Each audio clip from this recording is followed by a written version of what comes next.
खबर ग्रेटर नोएडा से, जहां दिन दहाड़े व्यापारी पर दबंगों ने हमला कर दिया है। लाठी डंडों से व्यापारी को दुकान में घुसकर जानलेवा हमला किया है। व्यापारी को सड़क पर भी दौड़ा दौड़ा कर पीटा गया है। आधा दर्जन दबंगों ने जूते व्यापारी पर हमला किया है। व्यापारी लहूलुहान हो गया। लेन देन के मामले को लेकर मारपीट का पूरा मामला बताया जा रहा है। दुकान में लगे सीसीटीवी कैमरे में वारदात कैद हो गई। ग्रेटर नोएडा के दादरी कस्बे का यह पूरा मामला है। आप तस्वीरों में भी देख सकते हैं कि किस तरीके से एक दुकानदार के साथ, एक व्यापारी के साथ दबंग मारपीट कर रहे हैं, लाठी डंडों की बौछार कर रहे हैं। और इतना ही नहीं, सड़क पर भी दौड़ा दौड़ाकर व्यापारी को पीटा गया है। लेन देन का यह पूरा मामला फिलहाल बताया जा रहा है, जिसके चलते व्यापारी के साथ मारपीट की गई है। और एक दो नहीं बल्कि देखिए कई लोग इस वीडियो में आपको नजर आ रहे होंगे जिन्होंने अपना मुंह ढककर व्यापारी पर लाठी डंडों से मारपीट की।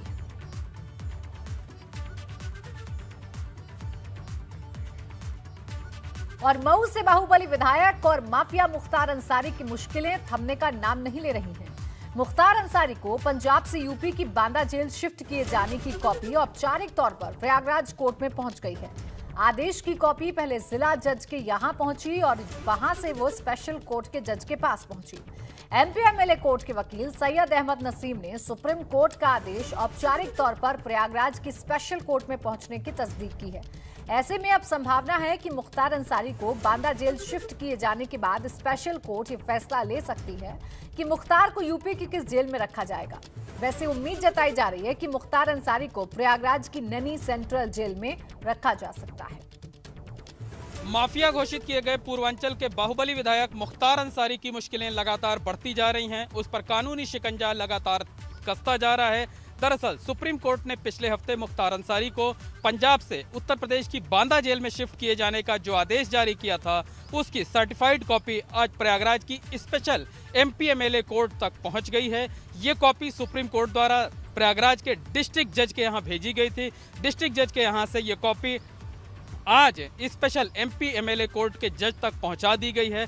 अब ये स्पेशल जज पर निर्भर करेगा कि वो सुप्रीम कोर्ट के इस आदेश का किस तरह से पालन कराते हैं और सुप्रीम कोर्ट के निर्देश के मुताबिक मुख्तार अंसारी को किस जेल में रखा जाए, इस पर कब फैसला लेते हैं। कि मुख्तार अंसारी के खिलाफ प्रयागराज की ही स्पेशल एमपी-एमएलए कोर्ट में 10 मुकदमे चल रहे हैं। इनमें से कुछ मुकदमे फाइनल स्टेज पे हैं, कुछ में गवाही चल रही है। यानी कई मुकदमे ऐसे हैं जिनका ट्रायल चल रहा है और ट्रायल जल्द से जल्द पूरा कराकर मुख्तार अंसारी के केस का फैसला भी सुनाया जा सकता है। तो ऐसे में कहा जा सकता है कि अगर मुख्तार अंसारी प्रयागराज की नैनी सेंट्रल जेल में रहेगा तो यहाँ चल रहे मुकदमों में उसकी पेशी आसान हो जाएगी। बहरहाल अब फैसला कभी भी आ सकता है और जब फैसला आएगा तभी ये साफ हो पाएगा कि मुख्तार अंसारी को उत्तर प्रदेश की किस जेल में रखा जाएगा। कैमरामैन रोहित श्रीवास्तव के साथ मोहम्मद मोइन, एबीपी गंगा, प्रयागराज। तो माफिया मुख्तार अंसारी एम्बुलेंस मामले में बाराबंकी कोतवाली में एक एफआईआर दर्ज की गई है। यह एफआईआर मुख्तार को अपने अस्पताल के नाम पर एम्बुलेंस देने वाली डॉक्टर अलका राय के खिलाफ दर्ज कराई गई है। आपको बता दें कि मऊ की डॉक्टर अलका राय के अस्पताल के नाम से मुख्तार ने एम्बुलेंस खरीदी थी। इस एफआईआर में बाहुबली मुख्तार का नाम नहीं, बाराबंकी पुलिस का कहना है कि विवेचना में मुख्तार अंसारी का नाम सामने आएगा। दरअसल ये एफआईआर आरटीओ से एम्बुलेंस की फर्जी रजिस्ट्रेशन की शिकायत पर दर्ज हुई है। पुलिस का मानना है कि पंजाब में मुख्तार अंसारी को जेल से ले जाने में जिस एम्बुलेंस का इस्तेमाल हुआ वो बाराबंकी के एआरटीओ विभाग में रजिस्टर्ड है और ये फर्जी दस्तावेज और प्रपत्रों के आधार पर हुआ। इस मामले में अज्ञात लोगों के खिलाफ एफआईआर दर्ज की गई है। एक एम्बुलेंस के बारे में लगातार सूचनाएं मिल रही थी, जिसका वाहन संख्या यूपी 41807171 एम्बुलेंस परिवहन कार्यालय बाराबंकी में पंजीकृत था। परिवहन विभाग द्वारा इसके बारे में सूचना इकट्ठा की गई। सभी विभाग जो कंसर्न डिपार्टमेंट है सभी से सूचनाएं लेकर के इसमें जानकारी की गई। तो इसमें जो डॉक्यूमेंट्स लगे थे, जो वाहन रजिस्ट्रेशन कराने के लिए मतदाता पहचान पत्र, पैन कार्ड और अन्य डॉक्यूमेंट्स, वो जिस पते पर थे वो मकान संख्या 56 उस रफ़ी नगर में स्थित नहीं है। और उसके बाद जो डॉक्यूमेंट्स लगे हैं वो प्रथम दृष्टया फ्रॉड पाए गए हैं, फोर्जरी के पाए गए हैं। इस आधार पे इसमें मुकदमा दर्ज कर लिया गया है। और केंद्रीय परिवहन मंत्री नितिन गडकरी की अगुवाई में देश में सड़क क्रांति हो रही है। आज नितिन गडकरी लखनऊ में थे, जहां उन्होंने एक्सप्रेस वे हाईवे को लेकर अहम बयान दिया है। नितिन गडकरी ने कहा कि देश में 22 एक्सप्रेस हाईवे बन रहे हैं। इस दौरान उन्होंने दावा किया कि लखनऊ से कानपुर के बीच एक्सप्रेस वे हाईवे बनाया जाएगा, जिससे ये दूरी अब सिर्फ आधे घंटे में तय होगी। इससे पहले करीब 1.5 घंटे का वक्त लगता था। नितिन गडकरी के मुताबिक लखनऊ कानपुर के बीच एक्सप्रेस हाईवे का शिलान्यास 3 से 4 महीने के भीतर होगा, जबकि 2022 से पहले ये एक्सप्रेस हाईवे बनकर तैयार हो जाएगा। नितिन गडकरी ने भी बताया कि यूपी में 25 से 30 रिंग रोड पर काम होना है। यही नहीं, नितिन गडकरी ने यह भी घोषणा की कि अयोध्या का 84 कोसी परिक्रमा मार्ग अब नेशनल हाईवे होगा। उत्तर प्रदेश में ये जो महत्वपूर्ण पहला एक्सप्रेस हाईवे जो हम बना रहे हैं, जो लखनऊ और कानपुर के बीच में है, और मैं आपको वादा करता हूं कि 2022 समाप्त होने के पहले कानपुर से लखनऊ केवल आप आधा घंटे में आ सकोगे, ऐसा सुंदर हाईवे हम आपको बना देंगे। कि अयोध्या का जो हमारा पंचक्रोशी का जो मार्ग है, क्या 84 कोशी का जो मार्ग है, उसको मैं गए बराबर एनएच जाहिर कर दूंगा और राजनाथ जी इसका काम पूरा कर दूंगा, ये मैं आपको वचन देता हूं। इस दौरान केंद्रीय परिवहन मंत्री नितिन गडकरी ने लापरवाह अधिकारियों को कड़ी चेतावनी भी दी। उन्होंने कहा कि जो काम नहीं करेगा उसकी छुट्टी कर दी जाएगी। नितिन गडकरी ने कहा कि लापरवाह अधिकारी को वीआरएस दे दिया जाएगा। इस दौरान उन्होंने कहा कि वो वीआरएस देने में विश्व रिकॉर्ड बनाएंगे। आदरणीय राजनाथ सिंह जी ने और एक बात की है, वो विशेष रूप से एमएसएमई मिनिस्ट्री की ओर से है। उसमें से खादी पर दर्जोजी का काम जो चलता है, उसके लिए वो क्लस्टर मैं आपको पूरे कर दूंगा। मुझे बताया अभी मंत्री जी ने कि इसमें बहुत देरी होती है और तकलीफ देती है। मैंने भी मीटिंग ली थी और मैंने अधिकारी को कहा कि 1 बोरा नारियल लाओ और एक लेटर ड्राफ्ट करो कि जो काम 3 महीने में प्रोजेक्ट नहीं होगा उसको वीआरएस दो, उसकी छुट्टी कराओ और नारियल हाथ में दो, उसको ऑफिस के बाहर भेजो। तो अभी उसके कारण बहुत जल्दी अभी क्लस्टर मंजूर हो रहे हैं। मैंने 50 क्लस्टर का उद्घाटन अभी 8 दिन पहले किया था। तुम्हारे जितने क्लस्टर बनाना उतने बनाओ और तुम्हारे यहाँ भी देरी नहीं होनी चाहिए।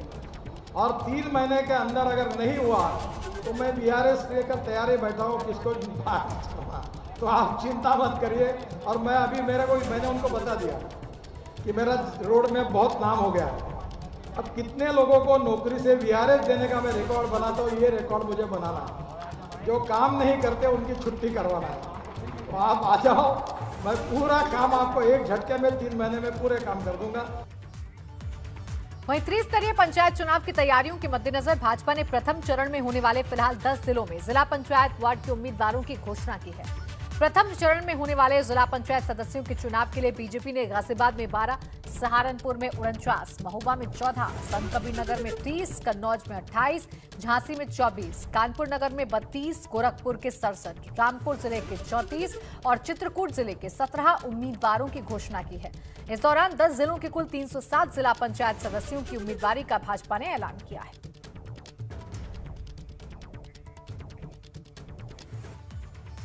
और तमिलनाडु और केरल में विधानसभा चुनाव के लिए प्रचार से लौटने के बाद यूपी के सीएम योगी आदित्यनाथ पश्चिम बंगाल का दौरा करने वाले हैं। सीएम योगी का अगला चुनावी दौरा पश्चिम बंगाल का है। योगी आदित्यनाथ का बंगाल के चुनाव में प्रचार के लिए कार्यक्रम तय हो गया है। बंगाल में 6 अप्रैल को तीसरे चरण का मतदान होना है। बता दें कि तीसरे चरण के मतदान से पहले सीएम योगी आदित्यनाथ 2 दिवसीय बंगाल दौरे पर रहेंगे। इस दौरान सीएम योगी कुल 8 रैलियों को संबोधित करेंगे। बंगाल दौरे के दौरान उनकी 4 जनसभाएं 3 अप्रैल को और 4 जनसभाएं 4 अप्रैल को होंगी। 4 अप्रैल को देर शाम सीएम योगी की लखनऊ वापसी होगी।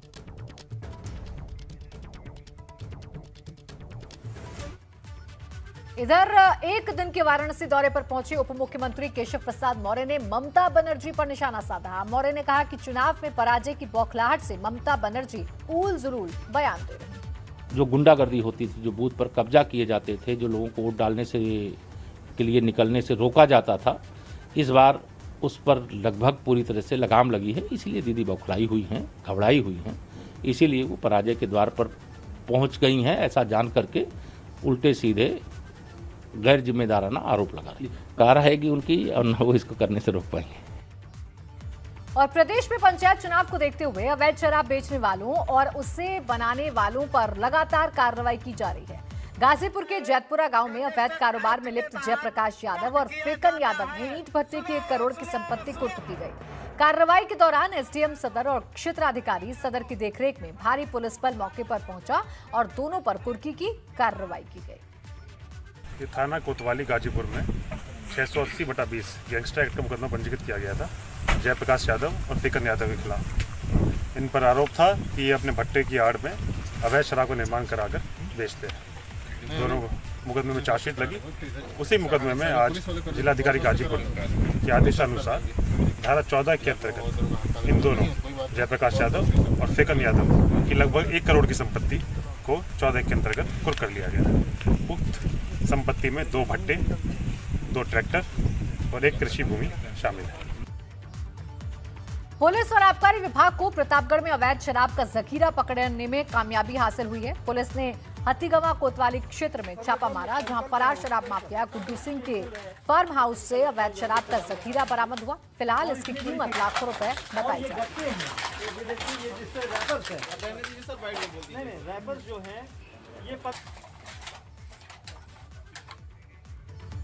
और प्रदेश में जहरीली शराब के कारोबारी लोगों की जान से खेल रहे हैं। हम आपको 2 तस्वीरें दिखाने जा रहे हैं, जिसमें आप देखेंगे कि किस तरीके से जहरीली शराब लोगों के घर उजाड़ रही है। पहली तस्वीर बदायूं की है, जहां जहरीली शराब पीने से मरने वालों की संख्या 2 हो गई है। वहीं दूसरी तस्वीर प्रयागराज की है, जहां जहरीली शराब से 3 लोगों की मौत हो गई।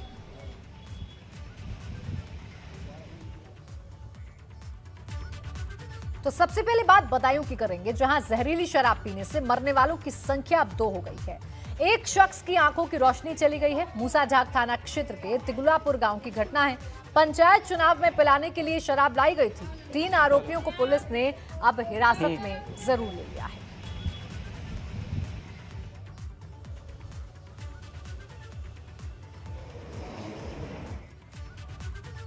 और प्रयागराज में एक बार फिर जहरीली शराब का कहर देखने को मिला है। प्रयागराज के नवाबगंज इलाके के शाहपुर गांव में शराब पीने के बाद अचानक कई लोगों की तबीयत बिगड़ गई। इनमें से अब 3 लोगों की मौत हो चुकी है। आशंका जताई जा रही है कि जिन लोगों ने शराब पी थी वो जहरीली और मिलावटी थी।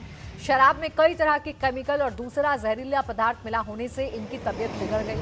जिन 3 लोगों की मौत हुई है उनमें से पुलिस ने 2 का अंतिम संस्कार करा दिया है, जबकि एक के शव को पोस्टमार्टम के लिए चीरघर भेजा गया है।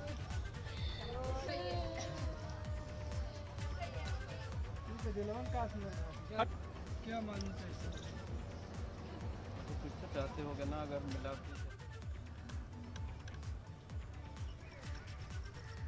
तो प्रयागराज में एक बार फिर से जहरीली शराब का कहर देखने को मिला है। देखिए, शराब पीने से 3 लोगों की मौत हो गई है। मिलावटी शराब पीने की आशंका यहां पर जताई जा रही है। संगम नगरी प्रयागराज में जहरीली शराब का कहर लगातार बढ़ता जा रहा है। यहाँ शराब पीने के बाद मौतों का सिलसिला लगातार बढ़ता चला जा रहा है, थमने का नाम नहीं हो रहा है। और अगर प्रयागराज की बात करें तो यहाँ के नवाबगंज इलाके में कल 3 लोगों की मौत हुई है। तीनों लोगों ने पहले शराब पी थी। शराब पीने के बाद उनकी तबीयत बिगड़ी और उसके बाद जब तक अस्पताल ले जाया जाता एक एक कर 3 लोगों की मौत हो गई है। तीनों लोग पिछले काफ़ी अरसे से जो है शराब पीते थे, शराब के आदी थे। और जो जानकारी मिली है उसके मुताबिक ये शराब बाहर कहीं से लाई गई थी, गांव के ठेके की दुकान पर नहीं खरीदी गई थी। और 3 मौतों के बाद से गांव में मातम का माहौल है, हड़कंप मचा हुआ है। हालांकि जो सरकारी अमला है वो लगातार सफाई दे रहा है, मामले की लीपापोती करने में लगा हुआ है। और अब खबर गोंडा से, जहां गोंडा पुलिस ने आगामी त्रिस्तरीय पंचायत चुनाव को सकुशल निपटाने के लिए एक बड़ी कार्रवाई करते हुए 24 घंटे के अंदर 254 अपराधियों को गिरफ्तार कर कार्रवाई कर दी है, जिसके तहत इन पकड़े गए 254 अपराधियों में से अवैध शराब माफिया, अवैध असलहा रखने वाले कई मामलों में वांछित अपराधियों पर कार्रवाई की गई। यहाँ कोरोना आउट ऑफ कंट्रोल होता जा रहा है और इसकी गवाही मौजूदा आंकड़े देख रहे हैं। देखिए रिपोर्ट।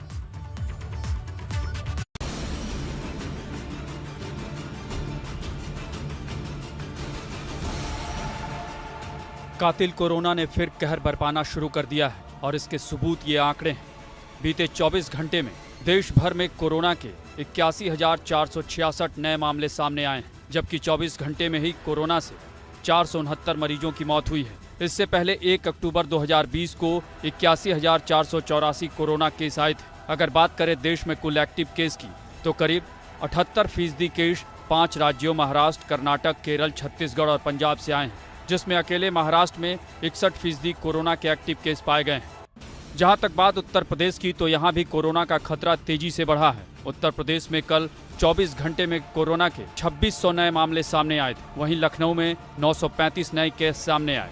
यूपी में कुल एक्टिव केस की संख्या 12,000 को पार कर गई है। इससे पहले यूपी में एक दिन के भीतर 22 नवंबर 2020 को 2588 केस आए थे। लेकिन यहाँ हैरान करने वाली बात यह है कि इस बार देश में संक्रमण की रफ्तार पिछले साल के मुकाबले 4 गुना ज़्यादा है और इस बार ये युवाओं को ज़्यादा संक्रमित कर रहा है।